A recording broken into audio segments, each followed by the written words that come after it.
Welcome to the Transform My Dance Studio podcast, the only podcast for dance studio owners, where each week we bring you business growth strategies to help you increase your profits, impact the lives of more students, while ensuring you get back some time to have a little life outside of the studio. It's time for you to become the go-to studio in your area. Now, here's your host, founder of the Dance Studio Owners Association, Clint Salter.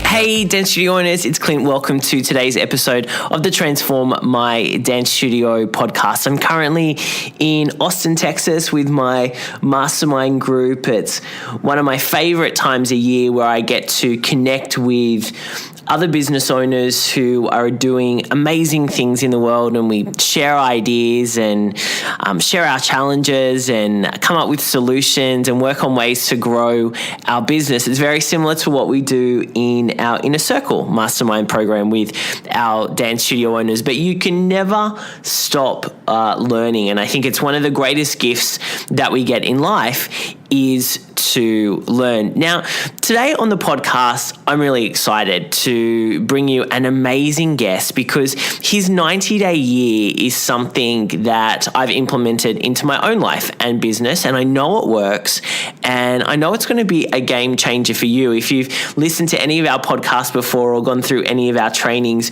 you know I talk a lot about 90 days, 90-day plannings for everything, and our program members and association members always laugh at me because I always come back to the 90-day plan, because I think 90 days, it's not 12 months, so we don't have to wait 12 months to get results and we feel like we're never going to get there.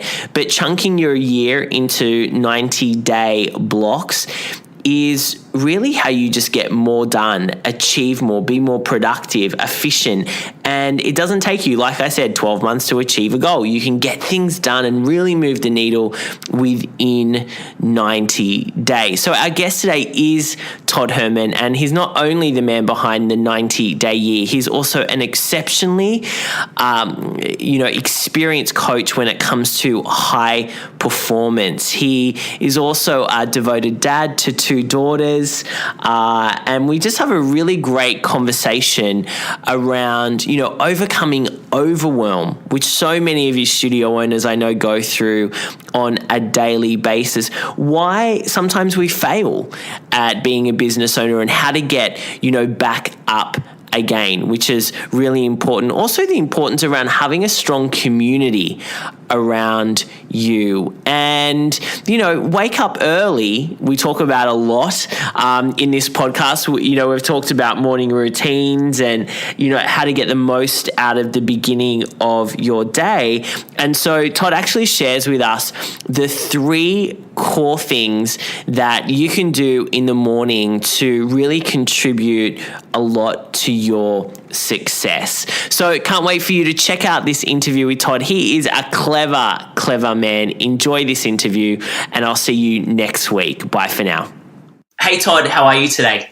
I am outstanding, sitting here in the sunny sunsets of San Diego right now. Yeah, fantastic. Well, I wish I could say the same in Sydney, but it is overcast today, unfortunately. Now, Todd, I'd love to jump in and for you to tell our studio owners a little bit about what you do and how you help your clients to reach the destination that they're aspiring to. Yeah, sure. So probably the part that's most relevant to your crowd is because I've got several different companies, but I've been working with pro and Olympic athletes, amateur athletes for 19 years on essentially the 6 inches between their ears. Because at the end of the day, when people complain about their performance on the field, basically in competition, it's typically that their stuff that they do in practice doesn't seem to show up when they're out there. And that always is a byproduct of something that's going on either mentally or emotionally with that person. And I've got, a bunch of different kind of strategies and techniques that we work with people on to ensure that, when they're preparing for this, sometimes once in a lifetime event, could be the Olympics, that every single ounce of skill and competency that they've got going on inside of them that they've worked so hard for pours out through those couple of days of competition that they have. And then because of that work that I've done, I've also worked with then the corporate world and, entrepreneurs on essentially the same thing. Because the funny thing about entrepreneurs and athletes is they have a very, very similar mental makeup. In fact, there was a study that was done early last year on risk tolerance, and athletes and entrepreneurs showed up on the exact same scale for risk tolerance, which was at the very highest of the categories, with the exception of generals in the military. Only generals in the military had a higher risk tolerance, and I think anyone would agree that that's fine, that they can take that kind of moniker, because they do deal with a different level of stress and just stuff than the rest of us. But essentially, for entrepreneurs, what they will typically struggle with is they're sometimes very, very bad at finishing things. I think there's this great sort of push right now, or this flag waving that happens with entrepreneurs that says, well, I'm an idea person. And then they stick to that. Well, I'm an idea person. Well, good luck with that, because idea people are a dime a dozen. And what we need is execution at the same time. And that's what I help entrepreneurs with, is how can we take these ideas that you have and build those bridges so they're complete, not half-built bridges. But in order for customers to come in and services and products to get out, we need to have bridges built. And I help people build those bridges rapidly based on a lot of the work that we've done with athletes and helping them improve their performance so rapidly. Because oftentimes I would be the one who would be called when someone is getting ready for the Aussie Open and they're a week away from that, big tennis tournament, but they've always struggled with maybe someone on their side of the roster that they've got to be going up against, and they've always lost against them, or they've been really struggling with some sort of slump that they might be in. And I only have a short amount of time to help that person. Well, entrepreneurs are typically ADD in nature, and that's why they have a lot of these half-built bridges. So I give them that system for how they should be maybe thinking about the goals and the projects that they have going on, so that they get them done more rapidly. And they learn much more quickly than their competitors what's working, what's not working, so that they can iterate much more quickly than if they would do some of the older archaic systems, or even they're following their old habits that they've used in the past.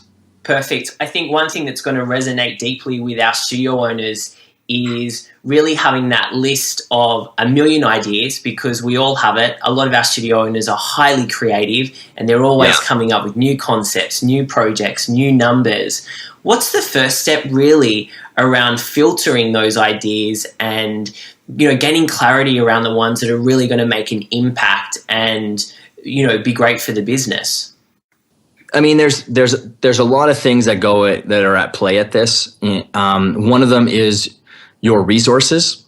I think that a mistake that many entrepreneurs make is sometimes they're choosing projects or they're choosing goals to go after when they really don't have the resources at hand to chase those things down. And so they're already starting behind the eight ball. Or the second thing is the highest impact.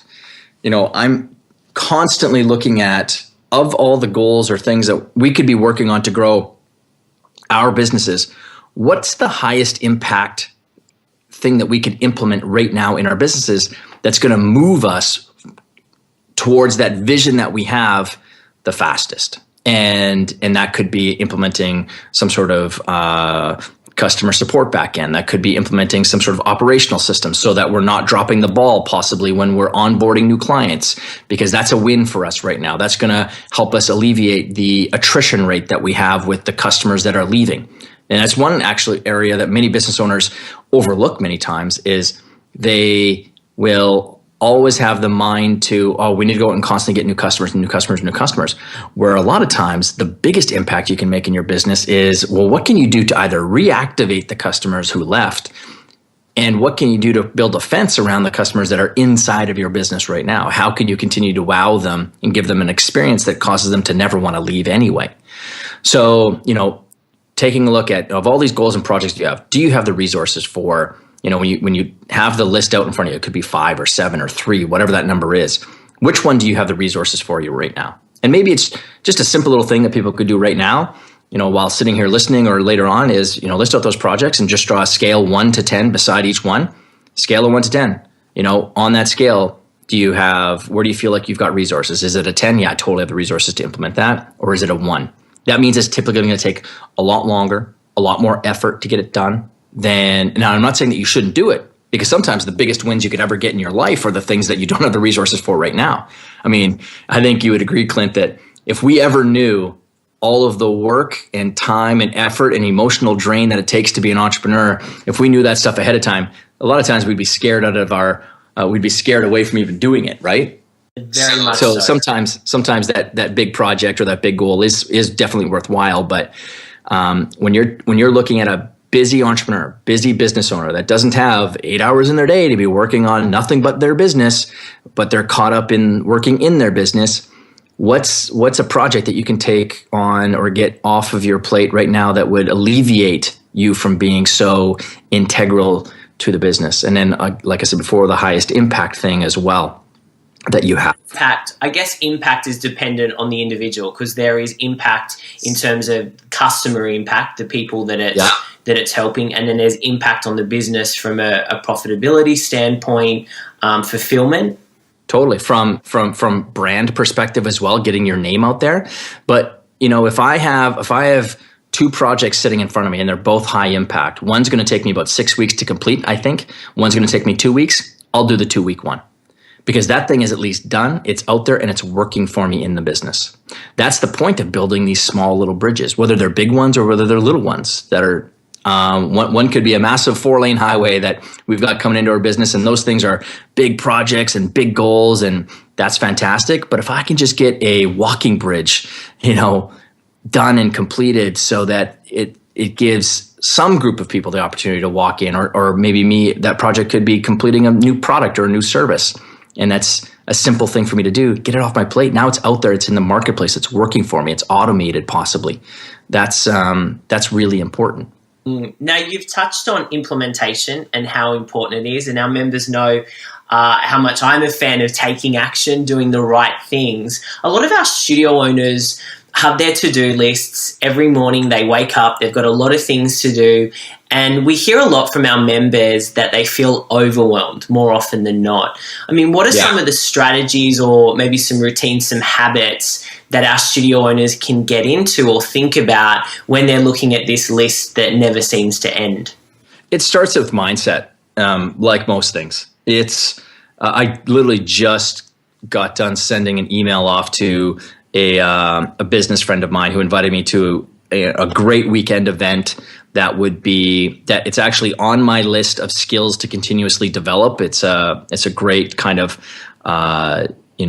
speaking type event. Now, I've been a professional speaker for 19 years. I've been paid to speak for 19 years. But because that's one of my core competencies, I'm always looking at ways of trying to refine that. And so I know what I'm really good at. And typically when you know what you're really good at, those who are pros, because I work with pro athletes, we continue to refine that and make it even more lethal. Now, I got done sending an email to that friend of mine saying, I'd love to be able to go to this, and this is right in my wheelhouse of skills I'm trying to continuously hone and develop. But I have some really big projects that I'm working on, and me leaving my business right now for 3 days would really hurt those. The other thing that would hurt is because I could go to it and I could still get all of the work done, but I'm also a dad to 2 little girls, and they need me around as well. So if I went to that event, I would be basically pulling away time from my family, because I'd have to work, extra hours in my day, and I'm not willing to do that right now. So what I'm getting to is it's the mindset of you don't have to be saying yes to everything. Opportunity doesn't live inside of a vacuum. Now, there are some opportunities that will show up in your business life that are, those are golden nugget opportunities. Those are golden eggs that, they don't come along, every week type of thing. But then we really do have to weigh those opportunities against some of the things that we're doing. And am I willing to, hustle hard on all the other stuff that I've committed to take this on as well? But you know this too, Clint, that when you're in that constant mode of just taking great action, amazing opportunities just constantly fall in your lap. Like, I've got no shortage of great opportunities where my sort of quantity of opportunities, many of those would look like those golden eggs for many others, but I get a ton of golden eggs just constantly flowing my way. And so here's what I know. They're not going to stop. because I'm not the person who's going to stop taking good, decisive action. So rule number one is learning to say no. Know what your resources are, know what your constraints are in your business right now, and learn to say no. Those new studio owners, there's no shortage of people that are coming up to you constantly, possibly, and giving you all this great business advice on things that you could be, should be, or would be doing if you did this instead. I had it when I first started out in business. As soon as someone finds out that you're in business, they're like, oh, you should. I have a friend who's also doing this. They think that because you're a business owner, you want to be doing a million different other businesses. And so we need to learn to constrain our focus down on what's important right now. So it's learning to say no. The second thing is starting your tomorrow today. So one of the powerful things that we work with athletes on is constantly developing their imagination skills. And most people think of us as having 5 senses, and really we have 6 senses, and the 6th sense is our imagination. And when we can flex that imaginary muscle and really use it to our advantage, we can start to see incremental and maybe even geometric improvements in our performance. So how can we do that? Well, writing is the doing part of thinking. So I'll say that again. Writing is the doing part of thinking. When we write something down on a piece of paper, we automatically slow down our mental processes so that our mind, when you're writing it down, you're imagining it as you're writing it. So what does that all mean in the context of trying to get us to tackle our to-do lists? Well, you should end your tomorrow today, meaning spend 5 minutes at the end of your day just taking a look at your calendar even. Or before you even take a look at your calendar, thinking about the projects and the goals that you have going on. What do I want my tomorrow to look like? And then you script it out. You write out, and it could be in a calendar, it could be in your journal, it could be in your day planner. I don't really care where it goes. But we've got to master the steering wheel on this car that we're driving. Most people hop in their car as a passenger and just let the world drive it around for them. And then they wonder why they're not getting to where they want to get to. So by doing it the day before, we really allow this amazing imagination part of what makes us a human being work on these things that we have. And then here's the one thing I will say that will eventually become maybe a byproduct or a problem for you is you better keep a notepad and pen by your bed, because when you write this stuff out at the end of your day, it could be the end of your working day or even just before you go to sleep at night. Again, I don't really care what someone does, but the mind starts churning on it. The subconscious starts churning on it. And then you start to get these amazing epiphanies in the middle of your sleep. So you got to keep that notepad and pen by your bed so you can capture it when you do wake up, because you won't remember it in the morning if you don't. So doing that. Don't wait until the morning. Don't wait until the day hits you before you decide, because more often than not, all of your bad habits will creep in. But if you do it the night before, you're like, when I wake up in the morning, I am going to tackle this one thing. Before I even get into the dance studio, I'm going to do that thing. Because I know as soon as I get into the dance studio, all my employees or the customers or whatever the case is, whatever's around you in your environment is going to start to take over. And their demands are going to start creeping into your day. Everyone here is probably familiar with who Winston Churchill is. Winston Churchill had a phenomenal way of managing the prime ministerial office. And what he did was he stayed in bed until 11 a.m. working.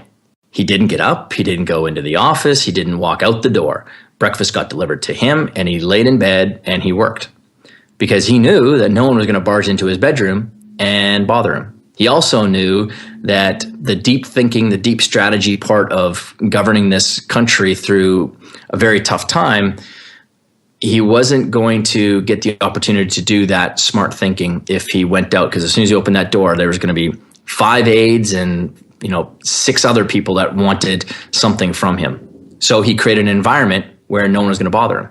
So you dance studio owners that are out there, how could you possibly structure the environment of how you work so that you won't be bombarded with the very real part of being a business owner? And whether that's even spending 30 minutes on the way to the dance studio, stopping into a Starbucks and working out of there, or whether it's working out of home, or showing up 30 minutes earlier than you are right now before anyone even shows up. And that's when you try to get some good quality work done on your business. This stuff kind of resonating a little bit, Clint? Oh, completely.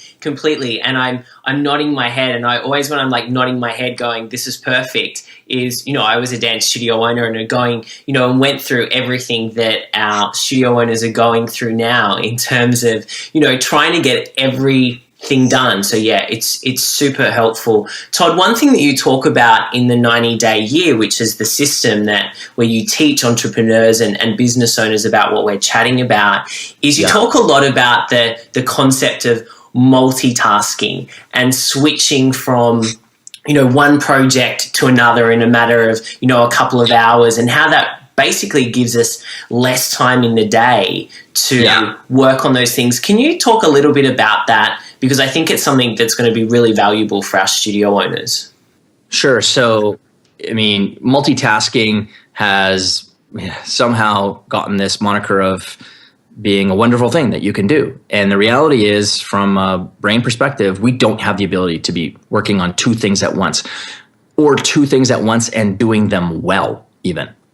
And there's a gentleman by the name of Gerald Weinberg back in the 1990s who was doing some research on behalf of software firms on why was it taking so long for software to get finished. Now, I don't know if any studio owners out there have ever tried to build software, but, or let's even use a website, because we can use that as an example. How many people have been promised a website in the next month, but it ended up taking 3 months, right? Or 6 months, or maybe even never, depending on who you were working with. If you can ever find a web developer who can get something done on time, then you've just found a golden egg, essentially. And I can say it's because of the way that they're working that project. And it's because they're working on your website and 9 other websites at the exact same time. So what they found with their software study was, if you have a developer working on one project, Clint, how much time does that developer have available to be working on that one project then? Well, yeah, they've got the time that they've allocated to it. Yeah, they've got 100% of their time available to be working on their one project, because they only have one thing to be working on. And then there is this other column that people can be thinking about. So if we have projects on a left column, and then time available for projects going down the middle, and another column on the right for what we call context switching, there's zero loss to context switching. Context switching is this idea that the more things you have going on, you actually lose time, because of the mind's need to try to get reacquainted to that thing that you were working on. And so if you've ever had that experience where you were working on something, you stopped, and you started working on something else, and then you came back to it, you're like, hey, where was I? And maybe you were writing something that, it could be an email, or it could be a letter or a sales letter or something, and could be a description of your program even. And then you got to reread it, and you're like, where was I? I know that I was thinking about writing something else. What was that again? And you're trying to recapture that moment of where you were. That's context switching right there. That's you losing valuable time in your day because of the way that you were working. So if a developer, or anybody, we don't have to use developers as an example, but if someone is working on 2 projects at the exact same time, meaning they're going back and forth between them, they really only have 40% of their time available for each of the projects. So if I have 10 hours in my day, I only have 4 hours for one project and 4 hours for the other, because context switching, going back and forth like that, you lose 20% of your time. And this is a hard cost loss. Like, this is verified. They've done this study many, many times over and over again. And that means you've lost 2 hours of your day to just simply going back and forth and trying to get reacquainted with something. You were actually working, but you weren't getting anything done. The ball wasn't being moved down the field, so to speak. So if you have 3 projects, you lose up to 60% of your time to context switching. Sorry, 40% of your time to context switching. 4 projects is 60%. And if you had 5 projects going on at once, you lose 75% of your time from going back and forth between projects. And here's what I know: dance studio owners probably have even more than 5 projects or goals that they're working on at once, right? Exactly. I was just going to say to you, timetabling, costumes, competitions, conventions, recitals, teachers, it's crazy. And those aren't necessarily projects, right? But they're a part of the act of running your business. And when you're going back and forth between them, we start dropping balls. And then the worst thing is then the customers start picking up on those things. And then they kind of lose a little bit of faith and trust in our ability to maybe deliver the promise that we had on what our program is. And yet you're probably a really good dance studio owner. It's just we're working in an unoptimized way. We're asking our brains essentially to be doing something it's not built to be doing. And so we need to learn to compartmentalize things and really focus our time and energy on that one thing. So if you're going to be teaching a class, be present and teach the class. Because many of you, the dance teachers out there, they're familiar with the whole idea of zone and flow state, that moment when you're just out there and you're performing and you're just completely lost in the activity of what you're doing. And it completely entrances and mesmerizes the audience because you're so connected to the thing that you're doing. Well, my athletes, we're trying to get to the same place. The only way that we can get there, though, is if we constrain our focus down on the act of what we're doing. We can be doing that and mimicking that as a business owner. So, for example, here's what you could be doing as an actionable thing that people could be taking away. Theme out your days. So let's say we've got Monday, Tuesday, Wednesday, Thursday, Friday, and those are the days I'm always working. Monday is my marketing Mondays. All of my marketing activities I think about happen on Mondays. Tuesdays could be about program improvement Tuesdays. Those are the days where I'm going to sit down and really think about improving programs. And maybe I've got teams of people that work with me as well. So those are the days that we schedule our meetings to talk about, hey, how can we improve our programs? How can we improve the service that we give to our customers? Any ideas that we have about more programs or more services we can give to people? That happens on Tuesdays. Wednesdays could be all about financial Wednesdays because, we all know that we got to be taking care of the finances in our business. So maybe that's the day that we pay our bills, we look at our finances and that kind of thing. And that way, so what happens is, if you ever get pinged by your accountant and they say, hey, when do you have time next week to meet? Automatically, it's Wednesday. Wednesday's that's financial Wednesdays. Or your tax guy calls. Hey, I need to talk to you. When do you have time this week? Wednesday. So what happens is you're able to make decisions so much more rapidly. And this isn't something that just is a neat idea. I'm telling you that this is what major CEOs and executives do. The guy who runs the CEO of Twitter, Jack Dorsey, he runs Twitter and he runs Square, another startup. He works 8 hours a day in each business. So he works 16 hours a day as CEO and he themes out his days. He's got all of his meetings with developers happen on a certain day. That's a Tuesday. Marketing happens on Mondays.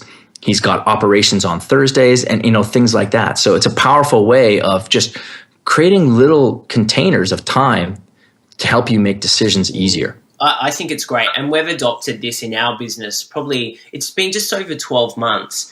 And I attribute the growth to our business to simply following that system. It has really been a game changer and for the team as well. This is something we talk to our studio owners about. And I know the people that have implemented this, having themes for their days, that it's really changed the way they operate and how others around them operate within the studio, which I think is fantastic. Sure. And there's no shortage of great ideas that we're bombarded with. And that's the whole kind of, I guess a pain point of being an entrepreneur is we got all these great ideas. But the fantastic thing about creating themes throughout our week is when someone sends me a great article about, say, marketing or something like that, I'll review it on a Monday then. I don't need to look at it right now. Just because someone sends something to me doesn't mean I got to consume it right now. I'll consume it on the day that's meant for its consumption, which is Mondays. So that way, all of the great marketing ideas are all being met together on one day so that they can kind of mingle and sort of marinate with each other. And maybe from that marination, an even better idea comes out of it. Oh, exactly. Todd, to wrap up, I'd just love to ask you, you've worked with lots of different business owners and pro athletes and CEOs, and you ran some successful businesses yourself. What do you think are, the one or two qualities you believe that every successful business owner practices? Yeah, I would definitely say a whole lot of grit. So a lot of perseverance, sticking things through. I have yet to meet a really great business owner or someone just leading a valuable life that hasn't been, met with a lot of resistance along the way. So a lot of grit, so that perseverance part of things. But then something that's coupled with that is a lot of adaptability and flexibility. One thing I think a lot of people make the mistake of doing is they get so firm and so fixed on this one strategy has to be the way that I build my business, and it's the only way because I know that Clint built his business possibly this way. And yeah, but there's other things that you brought to your business that maybe aren't accounted for. It's hard to describe what they would have been. So being flexible and adaptable with your strategies. If it's not working for you, maybe dump it for now. It doesn't mean that it's never going to work, but right now it's not the right thing. Maybe the market shifted or who knows what it was. And that is actually the hallmark of mental toughness. When people ask me, hey, Todd, what does mental toughness even mean? I tell people that mental toughness is your ability to be flexible and adaptable despite the circumstances around you and despite what the world is throwing at you. Just like my athletes, we spend a lot of time pre-game planning and really thinking about what we're going to be taking to that event. But here's what we don't do. We don't get married to the idea. We don't get married to the idea that it has to roll out that way. If it does, fantastic. But if it doesn't, we're going to lean on those skills that we know that we have because we can follow the flow of the game. And that's when we help them get into the zone. Is sometimes a game is just it's a living, breathing organism. It takes on a life of its own, and we need to learn how to live within that. And so, as entrepreneurs, we need to be flexible and adaptable with the way that we go after things. I think those are two really powerful kind of mindsets that have set some people apart. Completely, and so relevant to our studio owners because often they are fixated on a particular outcome and getting to a particular point a certain way, and it doesn't work out, and then we're met with disappointment and we say to ourselves, well, this is never going to work. So yeah. I love how you just explained that. Thank you for sharing. Todd, it's been great speaking with you. I could speak with you for a very long time. But if our studio owners want to get some more information about you, I know you've got a podcast as well. Where can they go to find out more about you? The hub that they can find me at would be toddherman.me. That's toddherman.me. And, I'm on social media as well. Twitter would be Todd_Herman. And yeah, they can find out about programs or the podcast. And, I've got some, right now I've got a great guide at the website about finding and or becoming a mentor to other people and the complete guide on what that looks like. Awesome, guys. It's a great guide as well, so make sure you check that out. Thanks, Todd. Really appreciate your time today and hope you enjoy the rest of your time in lovely San Diego. Cheers, Clint. Thank you. Thank you for joining us today. For all the resource links from the show and to receive access to our free dance studio growth training, make sure you visit transformmydancestudio.com.